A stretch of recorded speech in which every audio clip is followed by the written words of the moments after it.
35 की स्टार्टिंग वहीं से होती है जहाँ से पिछला एपिसोड खत्म हुआ था कि हमारा हीरो जो था वो लेट के वहाँ पे रेस्ट कर ही रहा होता है कि फादर दूसरी तरफ वहाँ पे अपनी विंडो को खोले हुए होते हैं और साथ ही वहाँ पे कुछ कप वगैरह कोई लेके रखता है। तो साथ ही फादर कह रहे होते हैं कि वाकई में वो बहुत ज़्यादा बदल चुका है और बहुत ज़्यादा अच्छा भी इंसान बन चुका है और यहाँ पे एक तरह से एक अडल्ट की तरह दिख रहा है। उसने एक बात कही थी कि उसका दिल अभी भी इसी जगह पे यानी कि वो यहाँ पे ही है। फादर मन में कहते हैं कि मुझे माफ़ करना वाइफ, बस ये डिफ़िकल्ट होने वाला है। कि फादर ने यहाँ पे चाय पी के उसको रख दिया होता है ना, तो साथ ही वो सामने एक और दूसरा बंदा जो होता है जो कि फादर के साथ ही काम करते हैं, वो जो फादर के लिए काम करते हैं, तो वो बंदा भी वहाँ पे आता है और कहता है कि पैट्री आज क्या हुआ, आपने टी को ऐसे नीचे रख दिया कि आपको पसंद नहीं है। वहाँ पे वही जर्नल निकलता है और जर्नल वहाँ पे आने के बाद कहता है कि बहुत ज़्यादा ठंडी हो रही है, ऐसा बहुत ज़्यादा ठंडी हवा भी चल रही है। ऐसे मुझे मोयोंग क्लैन की तरफ से कुछ रिप्लाई वगैरह मिला है। तो साथ ही वो पेपर को यहाँ पे पैट्रियाज के सामने देते हैं और पैट्रियाज भी उसे पढ़ते हुए कहते हैं वो लोग यहाँ पे ऐसे तो पीछे नहीं हटने वाले, बार बार बिजनेस की बातें कर रहे हैं और जबकि मैंने उनका ठीक से रिप्लाई नहीं दिया तो वो अभी भी मैसेज पे मैसेज छोड़े जा रहे हैं। लगता है वो इतनी जल्दी हार नहीं बनने वाले, वो हार तो बिल्कुल नहीं मानेंगे। यहाँ पे जर्नल भी कहते हैं कि लगता नहीं कि वो ऐसे वाकई में हार मानेंगे। वो पैट्रियाज से कह रहे होते हैं। पैट्रियाज पूछते हैं कि तुम बताओ तुम क्या सोचते हो, मुझे तुम्हारी राय भी जाननी है। तो यहाँ पे वो बंदा कहता है जर्नल की वैसे है तो मैं अगर सोचूं तो मैं इतना अच्छा तो सोचने में नहीं हूँ, बट फिर भी हम बात करें मोयोंग क्लैन की तो वो लोग जो है ना बहुत ज्यादा अच्छी एबिलिटीज रखते हैं, उनके पास बहुत ज्यादा अच्छी एबिलिटीज भी है। फिर बिजनेस उनके साथ करने से प्रॉफिटेबल होता है और साथ ही यहाँ पे इससे एक्सपेंड होता है ना बिजनेस हम दोनों का, इसको करने से हमारी में भी बहुत ज्यादा प्रॉफिट और मुनाफा होता है। तो इसका मतलब है कि ये काम ठीक रहेगा। तो समर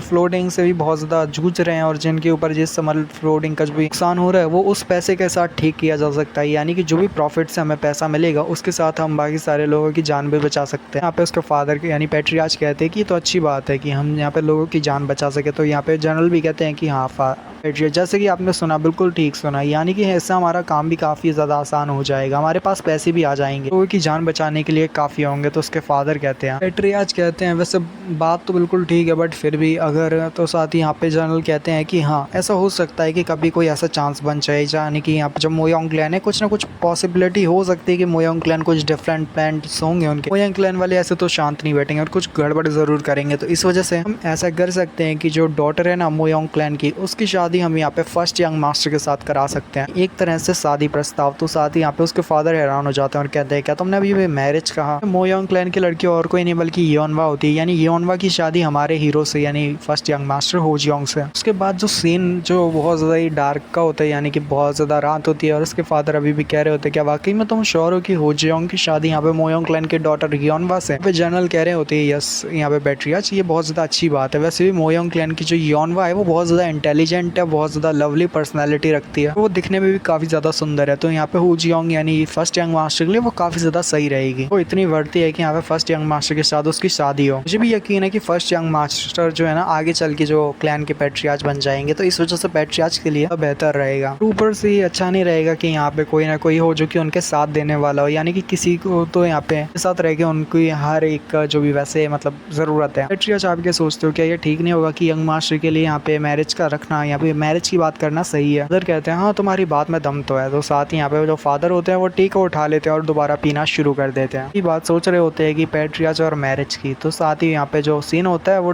10 दिन बाद का होता है। तो हो जियोंग यहाँ पे अपने प्योंग को सिखा रहा होता है और साथ ही यहाँ पे जाए प्योंग को जब वो सिखा रहा होता है तो साथ ही यहाँ पे आधा महीना गुजर जाता है, जहाँ पे सीन होता है डियोक्संग वहाँ आने के बाद कहता है लॉन्ग टाइम नो सी, तो मिलके अच्छा लगा तुम सभी। तो हमारा जाए प्योंग भी कहता है वो सीनियर तो आप ही हो। तो साथ ही यहाँ पे जो होता है डियोक्संग कहता है कि वैसे क्या तुमने खाने को तैयार कर दिया है, क्योंकि मैं बहुत ज्यादा भूखा हूँ, इन दिनों से बहुत ज्यादा भूखा हूँ और मैंने कुछ भी ज्यादातर खाया नहीं है। जियोंग कहता है हाँ क्यों नहीं, मैं तब से तो इतनी ज्यादा तैयारी की हुई थी। हाँ मैं आपको एक साफ और बात क्लियर कट कर देता हूँ कि अगर आपने एक सिंगल राइस के दाने को भी छोड़ दिया ना और उसको नहीं खाया तो उसके बाद में सूप रिसीव नहीं होगा। मैं आपको पीने के लिए सूप तो नहीं देने वाला। तो उसके बाद यहाँ पे बहुत सारा टेस्टी खाना दिखाया जाता है जिसको देख के तो भाई आपका मुंह से पानी निकल जाए। उसके बाद हमारा डियोक्सांग वहाँ पे सारे खाने के लिए शुक्रिया करता है और यहाँ पे पूरे 5 मिनट में खाने को साफ कर देता है और कहता है शुक्रिया आपके खाने के लिए। उस पूरे पेट में भर लेता है और कहता है जाए प्योंग अरे ये तो बस एक मॉन्स्टर है भाई, देखो तो इतनी जल्दी खाना खा भी लिया। तो साथ ही जाए प्योंग से वो कहता है लगता है जैसे तुम मुझे अंडर एस्टिमेट करोगे, तुम जानते नहीं कि मैं यहाँ पे बहुत ज्यादा भूखा था, मैं आसानी के साथ यहाँ पे बहुत सारे खाने को भी खा सकता हूँ, करीबन 12 पाउंड पोक तक को आसानी के साथ खा सकता था जब मैं यहाँ पे यंग था, बट अभी की बात करें तो मैं इतना ज्यादा नहीं खा सकता। तो जबकि जाए प्योंग पीछे जाके सोच रहा होता है 12 पाउंड पोक, ये पोक जो खाना होता है ना वो एक तरह का एक नॉन वेज वो होता है मीट होता है जो कि पोर्क जैसा होता है। मैं एक्सप्लेन नहीं कर सकता, बट जो भी होता है, बट वो इतने ज़्यादा तादाद में हो कि जितने 6 लोग भी आराम से बैठ के खाएं, उनका भी पेट फुल हो जाए। और यहाँ पे अकेला जो बैगर सेक्टर का डियोक्सांग है वो अकेले ही खा जाता था बचपन में। इसी बात को लेके जायप्योंग हैरान होता है। हमारा हुजियोंग पूछता है कि क्या आपको कुछ चाय वगैरह चाहिए तो मैं आपको ला के रख देता हूँ। तो यहाँ पे हमारा डियोक्सांग कहता है चाय मेरी तशरीफ, ऐसा नहीं, मेरे को ज़रूरत ही नहीं है, मेरे को अल्कोहल ही काफ़ी है। हुजियोंग कहता है पर ये तो अभी कुछ मिडल डे, यानी कि अभी तो दिन की बस ऐसी शुरुआत हुई और तुम लोग यहाँ पे ऐसे ड्रिंक की बात कर रहे हो। कहता है क्या यहाँ पे इतनी सुबह भी तुम यहाँ पे ड्रिंक नहीं करते, कितना ज़्यादा अजीब है, तुम यहाँ पे आफ्टरनून के बाद ड्रिंक करते हो, मुझे ऐसा मतलब नहीं। हुजियोंग कहता है जायप्योंग क्या तुम यहाँ पे अल्कोहल के बारे में पूछ सकते हो, अल्कोहल का देख के आओ। तो साथ ही हमारा जायप्योंग वहाँ से निकल जाता है और कहता है हाँ क्यों नहीं, मैं जाता हूँ और देख के आता हूँ। तो फिर हमारा जो डायप्योंग होता है, सॉरी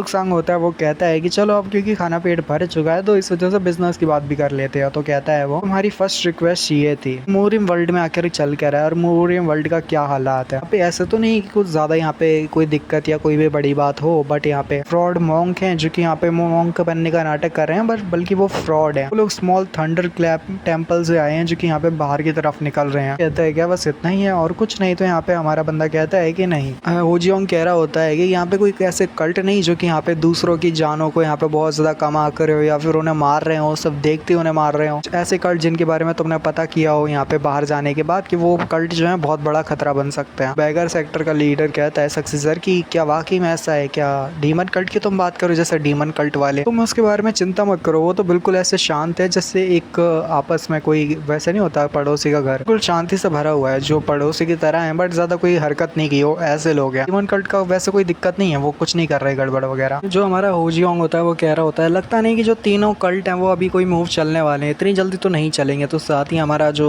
डियोक्सांग होता है वो कह रहा होता है ना, सीजर कहता है और तुमने यहाँ पे सेकंड रिक्वेस्ट ये मांगी थी कि तुम्हें यहाँ पे जानना था मोयोंग गुन का जो यंगेस्ट ब्रदर है वो कहाँ पे है। तो मैं मोयोंग गुन के यंगेस्ट ब्रदर के बारे में भी इन्फॉर्मेशन चाहिए थी। जो स्वॉर्ड मास्टर है ना, स्वॉर्ड किंग है, का एक भाई है जो कि यंगेस्ट भाई है, के बारे में वो इन्फॉर्मेशन लेके आया होता है और हमारे हीरो को देते हुए कहता है कि ये लो, ये डिटेल है जो कि यहाँ पे मोयोंग गुन के भाई के रिलेटेड है। तरफ देख रहा होता है और साथ ही सोच रहा होता है भला आखिर इसको मोयोंग गुन के हाल ब्रदर के बारे में क्यों जानना है, आखिर इसका उससे क्या लेना देना है। ये लड़का बहुत ज्यादा दिलचस्प लग रहा है कि आखिर ये जानना क्या चाहता है। कहता है ओ अच्छा, वो ज़ीजियांग प्रोविंस में कुछ सी ट्रेड वगैरह देख रहा है। तो यहाँ पे बंदा कहता है कि हाँ ऐसे ही कुछ है। कहता है कि वो ज़ीजियांग ब्रांच का एक तरह से इंचार्ज है क्योंकि मोयोंग क्लैन के अंदर ही आता है। उसके प्रॉफिट भी बिल्कुल ऐसी इक्वल है जैसे फंड जो है ना एंटायर मोयोंग क्लैन के बिल्कुल वैसे बराबर ही है। टैलेंट्स की बात करें तो वो काफी ज्यादा समझदार और टैलेंटेड है, काफी ज्यादा स्किल्ड बंदा भी है, यानी कि उसमें स्किल की भी कोई कमी नहीं है। जाए और बात करें तो उसकी पर्सनैलिटी उसके ब्रदर जो कि उसके ब्रदर है तो उससे भी बिल्कुल डिफरेंट है, यानी कि वो अपने ब्रदर से डिफरेंट है। तो कहता है कि हाँ मुझे अच्छे से पता है, मैं उस बंदे को ठीक से जानता हूँ, तो कि उसने पास्ट में मेरे से यहाँ पे एक इच्छा मांगी थी कि यहाँ पे मैं उसकी मदद करूँ। मैं उस ब्रदर के लिए इच्छा मांगी जिसने उसे यहाँ पे बाहर निकाल दिया था कि वो परवाह भी करता है। उसने एक अनऑर्थोडॉक्स फैक्शन के लीडर के पास आके यहाँ पे विनती की थी और यहाँ पे घुटने भी टेके थे जिससे वो यहाँ पे मेरे से वो काम करवा सके। उसके ब्रदर के रिलेटेड है, काफी ज्यादा हम्बल और एक अच्छा पर्सन है। ये वाले एपिसोड का एंड हो जाता है और नेक्स्ट एपिसोड जो होंगे काफी ज्यादा इंटरेस्टिंग होंगे, तो आपको मजा आने वाला है। तो